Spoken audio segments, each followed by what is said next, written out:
বাধা নাই, কিন্তু এই ধনচিৰি গাঁও পঞ্চায়তৰ ওচৰত পাগলাদিয়া নদীৰ ওচৰত কাম কৰক, কোনো আমাৰ আপত্তি নাই। কিন্তু অবৈধভাৱে নদীখন খান্দি পেলাই ইহঁতে কাম কৰি আছে। এইটো কাম কৰিলে আমি গৰখনে ক'ব পাৰিম, আমাৰ সৰু সৰু ল'ৰা ছোৱালীয়ে নদীটো খাল হৈ গ'লে আহি পৰি মৰিব, এইটো কোনো ৰিস্ক ল'ব। আৰু গৰাখহনীয়া যেতিয়া আমাৰ পাৰবিলাক ভাঙিব, এতিয়া কোনে বন্ধ কৰি দিব আমাক? আমাকতো চৰকাৰে ইমান দিনৰ পৰা কৈ আছোঁ যে আমাৰ ইয়াতে প্ৰটেকশ্যন দিয়ক, চৰকাৰে আমাক কোনো প্ৰটেকশ্যন দিয়া নাই। তাৰ উপৰি দি এবাৰ নদী খান্দি আছে, ইয়াতে 20 বিঘা মাটি নদী খান্দি পেলাই ভৰিব বুলি শুনি আছোঁ আমি। তো 20 বিঘা মাটি নদী ভৰিলে 5 ফুট ওখ কৰিব, কিমান মাটি যাব নদীৰ পৰা? মানে আমি ক'ত থাকিম এতিয়া? আমাৰতো ঘৰ বাৰী চব উঠি যাব দেখোন পানী আহিলে, ইমান মাটি যদি নদীৰ পৰা উঠাই লয়। তো গতিকে আমি বন বিভাগক উপযুক্ত মানে কৈছোঁ, অনুৰোধ কৰিছোঁ, এইবিলাক কাৰ্যকাম বন্ধ কৰিব লাগে।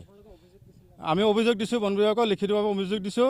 বন বিভাগ আহিছিল, বন বিভাগৰ লেঞ্জাৰ চাহাব আহিছিল, মিণ্টু ছাৰ আহিছিল, আহি পেলাই JCB ফিল্ডত পাইছিল। পাৱাৰ সত্ত্বেও JCB তেতিয়া 2খন JCB আছিল আৰু ট্ৰেক্টৰ আছিল 10-12খন।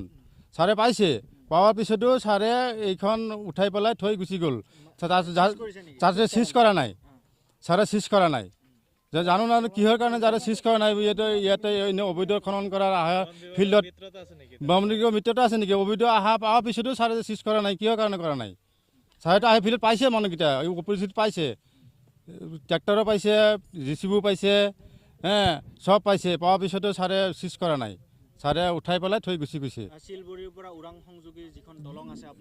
এই দলঙৰ তলতো খান্দিছে, দলঙৰ পৰা 100 মিটাৰৰ দূৰত নহয় খান্দি আছে, দলঙৰ পৰা 100 মিটাৰৰ দূৰত নহয় খান্দি আছে, আৰু দলঙৰ তলৰ পৰাও খান্দিছে। গতিকে এইটো অবৈধ খনন কাৰ্য বন্ধ কৰিব লাগে। আমি দলঙৰ উজানৰ মানুহ আমাৰ বিৰাট আতংকতে আছোঁ। আমি ইয়াতে খান্দা হৈ গ'লে আমাৰ বিৰাট গৰখহনীয়া ক'বত পৰিম আমি। এতিয়া আপোনালোকে কি ভাবে যে আপোনালোকে মাছবাদ বন বিভাগক খবৰ দিলে, তাৰপিছত মাছবাদ বন বিভাগৰ লোক আহিলে, লোক আহি হাতে লোতে বহুকেইখন গাড়ী ফকলেন বা ট্ৰেক্টৰ তেওঁলোকে ধৰি পাইছে, ফিল্ডত পাইছে, তেওঁলোকে কিন্তু কোনো ধৰণৰ এৰেষ্টেশ্যন কৰা বিহিত ব্যৱস্থা কৰা নাই, খালি কামটো বন্ধ কৰি থৈ গুচি গ'লে সিহঁতে। ট্ৰেক্টৰকেইটাক JCBকেইটাক কোনো বিহিত ব্যৱস্থা কৰা নাই সিহঁতে। সেইটোতো আমি নাজানো, কিন্তু অনুমান কৰিছোঁ। নহ'লে এনেকুৱা ফিল্ডত পঢ়া হিচাপতো যদি ছাৰে কোনো ৰিয়েকশ্যন নল'লে ছাৰে আহি জাগাত পাইছে, ছাৰে পাৱাৰ পিছতো কোনো ৰিয়েকশ্যন লোৱা নাই ছাৰে। এতিয়া আমি বিচাৰোঁ আমাৰ ইয়াতে খনন কাৰ্য বন্ধ হ'ব লাগে, বন বিভাগে উচিত বিচাৰ কৰি দিব লাগে, আমাৰ ইয়াতে খনন কাৰ্য বন্ধ হ'ব লাগে নদীটোত। অতি দুৰ্ভাগ্যজনক কথা, লাজৰ কথা।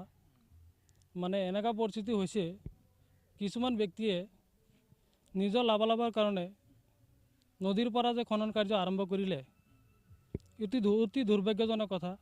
তাৰপিছত যোৱা ৰাতি আমাৰ লগত হ'ল, কথা বতৰা হ'ল, নদীৰ পৰা সিহঁতে খনন কৰিব। আমি যেতিয়া বাধা দিয়াৰ পিছত সিহঁতৰ পৰা নিজা গাঁওবুঢ়া নামৰ এজন ব্যক্তি আছে, চুলেমান গাঁওবুঢ়া, তেখেতে ক'লে তাৰ বোলে নদী মেদিবাটা মাটি আছে।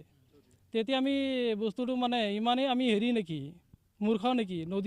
মেদি মাটিত যেতিয়া নদী থাকে, তেতিয়া মেদি থাকে নেকি? অবৈধভাৱে সিহঁতে ৰাতি মানে JCB লগাই মানে মাটি খান্দিলে। খান্দাৰ পিছত আমি এতিয়া প্ৰতিবাদ কৰিলোঁ, ৰাতিও কৰিছোঁ থানাত। তাৰপিছত ৰাতি ফৰেষ্টতো ফোন মাৰিছিলোঁ, ৰিচিভ কৰা নাই। ৰাতিপুৱা ফৰেষ্টত আহি কোনো ধৰণৰ পোৱা নাই, ভাল এটা পদক্ষেপ পোৱা নাই।